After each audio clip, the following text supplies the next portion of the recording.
Bom dia, galerinha! Bom dia, famílias! Tudo bem com vocês? Espero que sim, espero que continuem se cuidando. Eu também estou bem e me cuidando. Hoje, dia 19 de maio de 2020, estudaremos História! Vamos iniciar pela correção das atividades no caderno. Na número 1, dessa forma, ele impediria que o Brasil saísse das mãos da família real. Na 2, a corte portuguesa exigiu que ele voltasse para Lisboa. Na 3, Dom Pedro assinou um decreto declarando que as ordens da corte portuguesa só seriam obedecidas aqui no Brasil com sua autorização. Então, Dom Pedro proclamou a independência do Brasil. Na 4, letra A, o marco inicial é o período imperial, no qual a forma de governo continua a ser a monarquia. Na letra B, Dom Pedro foi aclamado imperador do Brasil, com o título de Dom Pedro I. Na 5, algumas províncias governadas por militares portugueses queriam continuar obedecendo a Portugal. Na 6, pois estavam fazendo uma constituição para o país e o imperador não concordava com as ideias deles, que limitavam seus poderes. Na 7, davam ao imperador poderes para decidir sozinho o destino do Brasil. Agora vamos para o assunto de hoje, dia 19 de maio de 2020, revisão dos conteúdos mensais do segundo bimestre, das páginas 244 a 272. Bom, vamos iniciar pelo processo de colonização do Brasil, que teve início nas regiões litorâneas. Com a descoberta do ouro e a fundação de vilas e cidades, ocorreu a ocupação do interior do território brasileiro. A intensa migração para a região das Minas ficou conhecida como Corrida de Ouro. Diversos produtos, como roupas, ferramentas e alimentos, eram levados de uma região a outra da colônia por comerciantes conhecidos como tropeiros.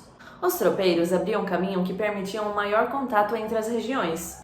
Por exemplo, imaginem que eles saíssem do Hospital Mário Gatti para levarem os produtos até o extra da Avenida das Amoreiras. Eles iam percorrer praticamente a Avenida das Amoreiras inteira, permitindo o contato entre os bairros de São Bernardo e Jardim do Lago, por exemplo.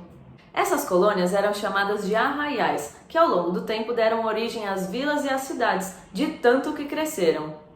A maior parte da população era formada por africanos e afrodescendentes escravizados. Por isso, o trabalho nas minas era feito principalmente pelos africanos escravizados. Suas jornadas de trabalho eram longas e havia inúmeras situações de risco. Já os donos das minas e os funcionários do governo tinham cargos mais elevados, por isso eram pessoas poderosas.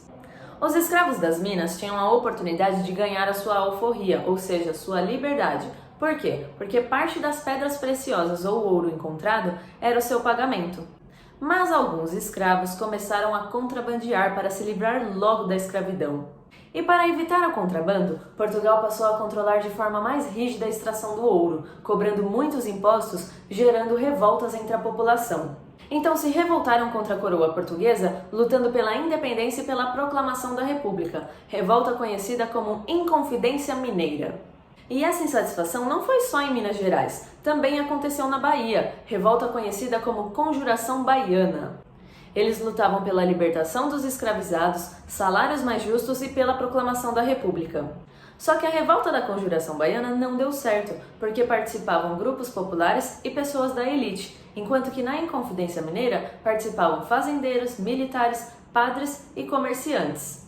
Aí vimos o Barroco Mineiro, que foi o estilo artístico de maior destaque na construção de igrejas e de obras de arte no período da mineração. Agora sobre a corte portuguesa no Brasil. Portugal estava se esquivando de Inglaterra. Por quê? Porque era seu aliado e estava em guerra com a França. Então decidiu montar a sede do governo português aqui no Brasil. E se instalaram nas melhores casas do Rio de Janeiro, sem tirar nada de dentro. Lembrando que Dom João veio acompanhado de milhares de pessoas. Mas naquela época o Rio de Janeiro não tinha estrutura para receber tantas pessoas. E mesmo assim, as atividades comerciais, celebrações religiosas e trabalho escravo continuavam normalmente. Falando neles, havia escravos de ganho, que eram os que trabalhavam nas ruas carregando mercadorias ou vendendo produtos. E também os escravos domésticos, que o próprio nome diz, trabalhavam nas casas dos senhores, limpando as casas, cuidando das crianças, fazendo comida. Voltando a falar de Dom João, com sua chegada organizou diversas instituições para organizar a administração e estimular a economia e a cultura da região. Então criou a Imprensa Régia, a Biblioteca Real, o Branco do Brasil e o Real Horto. Também fundou a Escola Real de Ciências, Artes e Ofícios, que trouxe diversos artistas, escultores e arquitetos para trabalhar nessa instituição, formando a Missão Francesa. Chegando à independência do Brasil, Dom João VI resolveu retornar a Portugal, já que a guerra entre Inglaterra e França havia terminado. Então ele deixou seu filho Dom Pedro administrando o Brasil segundo as ordens vindas da Europa. Mas os portugueses que continuaram no Brasil não gostaram nada da ideia, pois queriam transformar o Brasil novamente em colônia. Então a corte portuguesa exigiu que Dom Pedro retornasse a Portugal. Mas se recusou e, aconselhado pelo ministro do reino José Bonifácio, assinou um decreto declarando que todas as ordens vindas da corte portuguesa só seriam obedecidas no Brasil com sua autorização. Aí a coroa portuguesa enviou ordens que uniam Brasil e Portugal. Por isso, Dom Pedro proclamou a independência do Brasil em 7 de setembro de 1822. Logo em seguida, Dom Pedro recebeu o título de Dom Pedro I, sendo o marco inicial do período imperial, ou seja, a forma de governo continuou a ser a monarquia. Então veio o primeiro reinado de Dom Pedro I, que foi uma época muito agitada com muitos conflitos. Algumas cidades governadas por militares portugueses queriam continuar obedecendo a Portugal. E como o Brasil não tinha um exército formado, Dom Pedro I contratou serviços estrangeiros para lutar contra as tropas portuguesas e conseguiu vencê-las. Mas mesmo assim a agitação continuou. Começou a se desentender com os políticos brasileiros que estavam prestes a fazer uma constituição limitando seus poderes. Por isso mandou o exército invadir a Assembleia e escreveu a primeira Constituição do Brasil, que dava plenos poderes a ele para decidir sozinho o destino do Brasil.